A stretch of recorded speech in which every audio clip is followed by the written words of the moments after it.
Hey, have you had much feedback from your game on Saturday? What do you mean by much feedback? Just from friends, family, people. Oh, yeah. I mean, obviously, I have a great support system, great family, great friends. They watch, all the games, good games, bad games.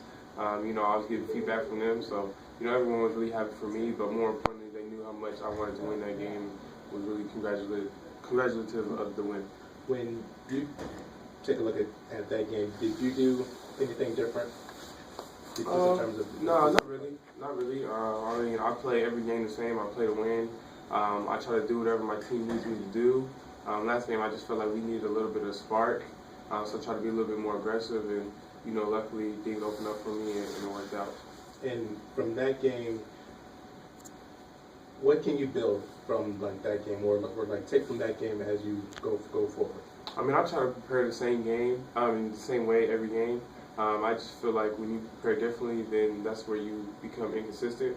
And so I try to prepare the same way. So again, I'm just really looking forward to going up to Washington State, having another opportunity to finish, the midway point, hopefully 6-3. Did you surprise yourself at all in that game? No, not really. I mean, I've put in a lot of work in my off time. And like I said, when you prepare the same way, you expect to have, good results. And I expect to win every time I step on the floor. And obviously that doesn't always happen, but when you do, you're not surprised by it because it's what you prepare for.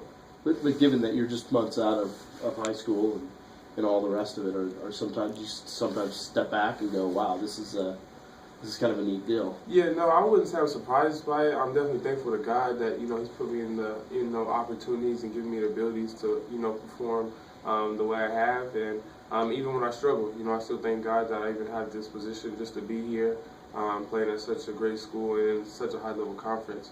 So I wouldn't say surprised was a word, but definitely thankful. Lorenzo talked about this a little after the game, but your floater, what are the origins of that, and when did you really develop that? Well, I always played against older kids, and when I was 13, I was playing on a 17 and under AE team, and so really, being so small compared to those guys, it was really the only shot I could shoot. I couldn't get all the way to the basket, so I just had to learn how to pull up and shoot floaters, and it just kind of stuck with me from there. You just develop it by doing it in games? Is that something you practice too? No, I definitely practice. Me and my dad, we would go work out, and he would have a broomstick, and he would just hold his arm up with the broomstick, and I just have to shoot floaters over it, and then it just translated to the game, and now it's kind of just like muscle memory. You don't see it a whole lot anymore from a lot of guys. I mean, I feel like unique look like that might help you a little bit. Yeah, definitely. I mean, the one player who does a lot is Tony Parker, and Tony Parker is someone who I try to model my game after.